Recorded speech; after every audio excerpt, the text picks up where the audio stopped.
the law and order, but they're the ones breaking the law and causing disorder.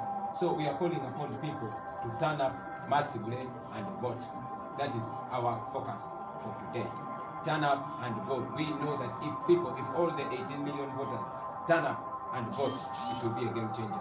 And also, a brother there mentioned that we are telling people to do something very dangerous. I disagree with you.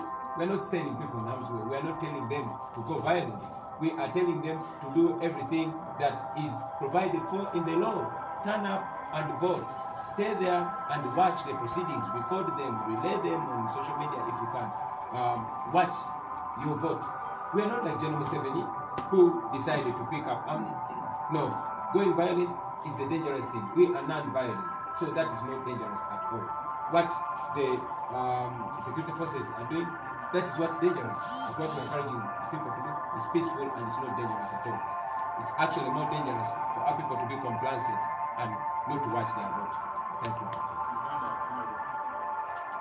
Batubuziza kikyetuzaayo enteekateeka yaffe yakola ekintu mu maaso essaawa zino tetukkiriza kyekigenda okukyusa obulamu bw'Abannayuganda okuvaayo mu bungi ne balonda ate okumekinga sure basigalawo ne bakuuma akalulu kaabwe ne bakozesa essimu zaabwe ne bakozesa kamera zaabwe ne basobola okugenda live ku Facebook oba ku social media ne bagenda live ne bakozesa VPN oba emikutu emirala gyonna okumekinga sure ensi eraba ekigenda mu maaso. Uganda former government kyabulabe okugamba abantu okuuma akalulu kaabwe sikanya naawe. Abantu okuuma akalulu kaabwe tebalina tteeka n'erimu lye bamenye. Tetulina kungako bantu genda kasukamanja, tetulina kungako bantu genda kwata munzi. Tuli banjawulo omwami Museveni yakkiriza mu mulyango erimungi. Tukkiririza mu ddembe, tukkiririza mu mateeka.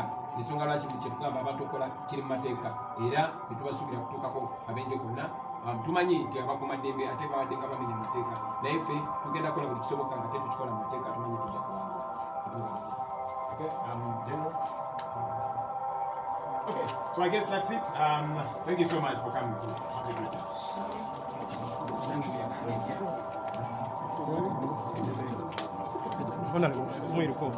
Kubaira inoma okuteekateeka olukiiko luno omubiriza wakiemwoyo ogwakusoma yetaaga okutegeera bibala kyo bijja okuva mu lukiiko luno era lwaki okitadde mu